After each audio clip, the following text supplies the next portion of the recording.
The goal of a salesperson is not to find people who are interested. The goal of a salesperson is to find people who are qualified. Because when you find people who are qualified, we can always make them interested. Humans are very powerful.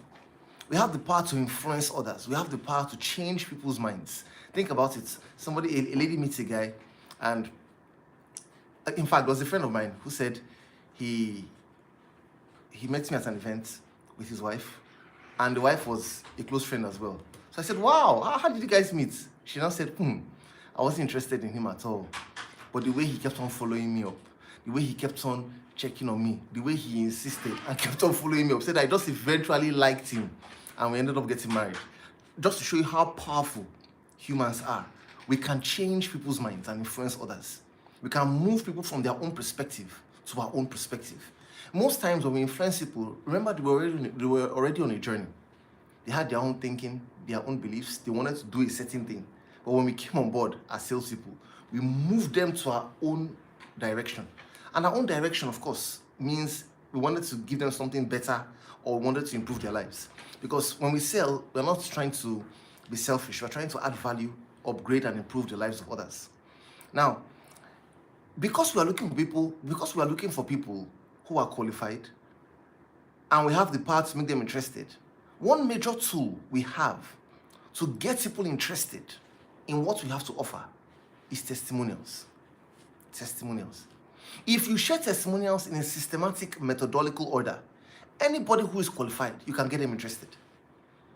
Of course, all the other things I've shown you yesterday, when I talked about absolute certainty, selling with conviction, or we talked about making sure that you give your best in terms of your personal appearance, all those things we discussed yesterday, of course, those things can influence and get them interested as well. Testimonials, however, take things a whole notch higher. The prospects will perceive the value of your products based on the success stories of others who have bought from you. So it's not about what you say. What you say can be doubted, but what others say must be believed.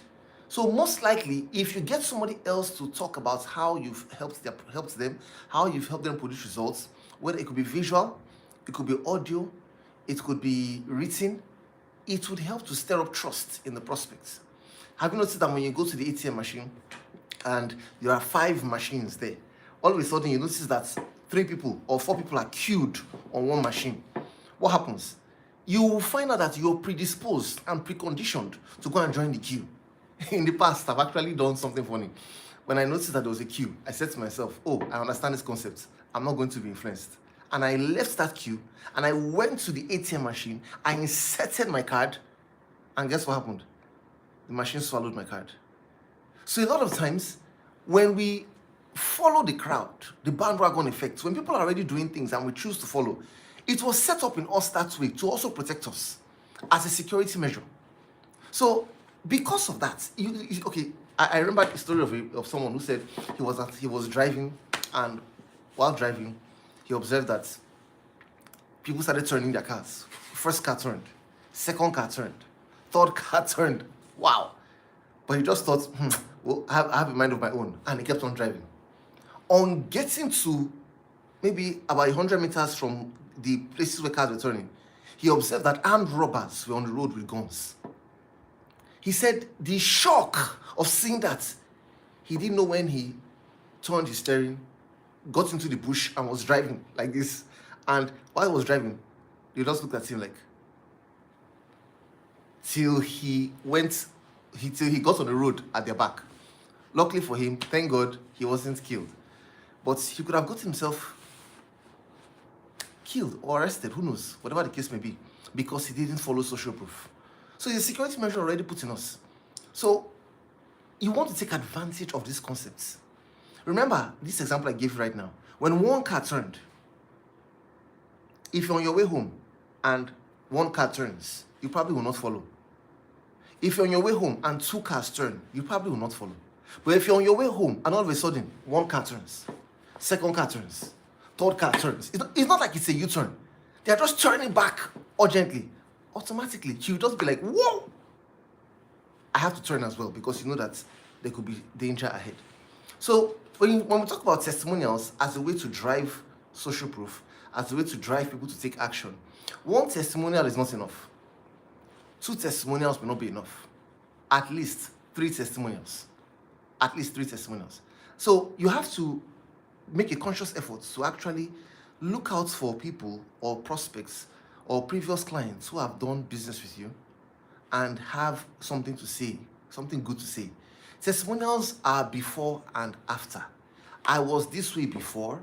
These were my circumstances before. This is the situation now.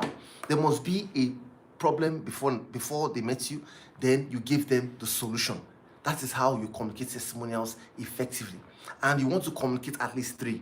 Remember, you may not have experienced, maybe for example, you're new in your organization. You may not have any direct testimonials yourself.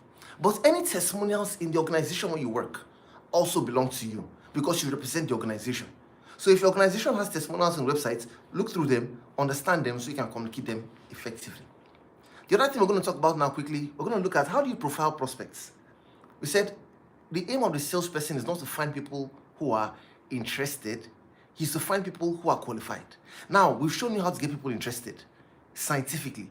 What about how to find people who are qualified? When you meet a prospect for the first time, there are 3 things you need to look out for. Number 1, you need to be sure that they have the financial capacity to do business with you.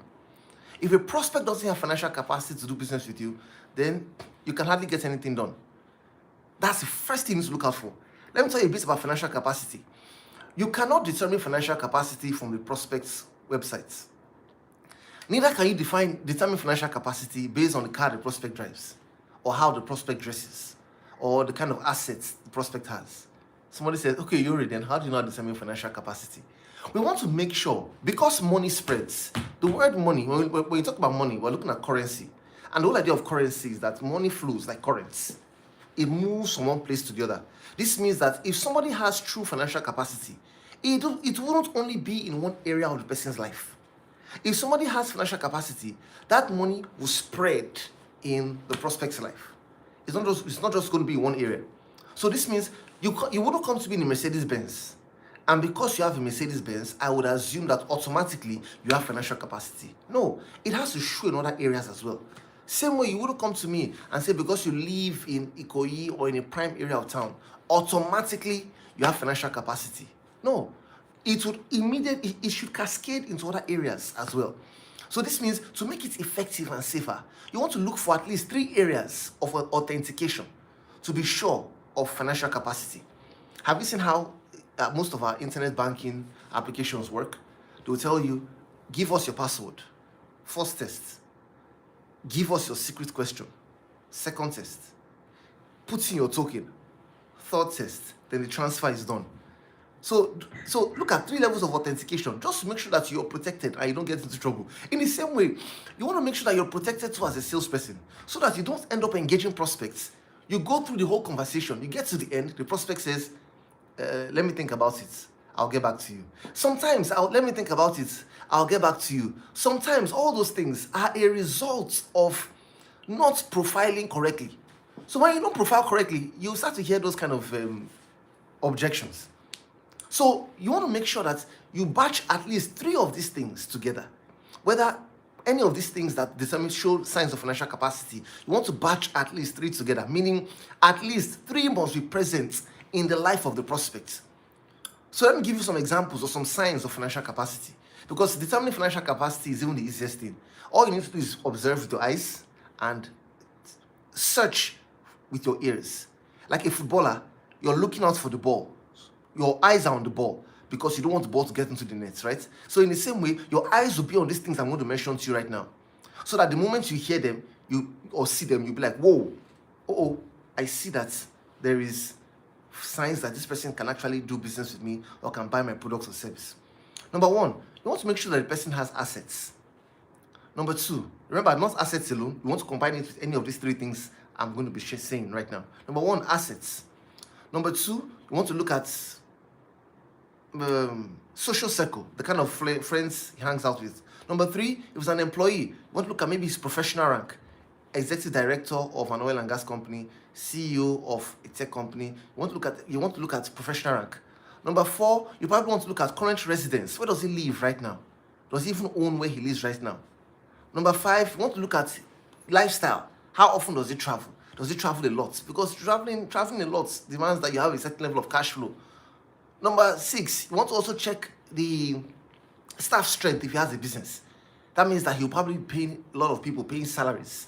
Then, of course, you can now look at his car, his clothes, his watch. All these will come under one category, toys. What toys does he have? So if the prospect has any of these 3 combined together, most likely you will see that he has financial capacity. So you want to have a scientific approach to determining financial capacity, because if you do, you can be sure that if not every time, almost all the time, you'll be able to determine or profile this prospect to see if the person can do business with you. So to profile a prospect, number 1, you look for financial capacity. Number 2, you look for decision-making process or urgency. Let me say urgency first, because the acronym is FOOD, F-U-D, financial capacity, urgency, decision-making process. FOOD. So you want to look for urgency. If the prospect is not ready to take action now, see, your competitors are not people who are in the same industry as you. Your competitors are any other product or service that money he has could have been used for. So for example, if maybe your product or service costs maybe ₦1 million, for example, your competitors are not just other people who are trying to get that client in terms of people in the same industry, but could it be that buying a particular outfit is worth ₦1 million? That's a competitor. Could it be that renewing his rent or renewing, maybe buying some equipment for his office costs ₦1 million? That's also a competitor. Anything that he could have used that money for becomes a competitor. So you want to make sure that there's some level of urgency, and you want to test for urgency. And the litmus test for urgency is you don't have to lie, please. Don't say things like, it's we have only 1 left, when you know that you don't have 1 left. We have only 1 unit left, when you know that you don't have just 1 unit left. You want to make sure that your urgency is as genuine as possible. Because if you lie in sales, you will have to keep on lying to maintain that lie. And you don't want to do that, because you want to build strong and lasting relationships. So when you're looking for urgency, check out based on several factors. It could be, is there going to be a price increase in what you're offering? It could be the discount you offered is going to expire soon. There are several things you could look at. It could even be, you could even categorize all your products and services into various segments and be able to say, oh, at this level, for example, if you imagine a hall of 1,000 people and you say, we have the first 10 rows VIP, the middle rows, another category, the last rows, another category. You now say, oh, we only have 5 seats for the VIP. So you see, I've creatively created urgency. And the final part, you want to look at decision-making process. Who are the decision makers? Who are those that decide with the prospects? So I'm sure that you're going to come on this call again and again. If you have any questions, please write, type your questions in the comment section below.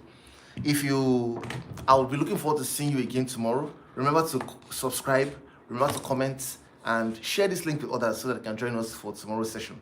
Thank you so much. Please remember, tomorrow we're going to be looking at how to sell anything to anyone. How to sell anything to anyone. We're going to be looking at that tomorrow. Look forward to seeing you. God bless you.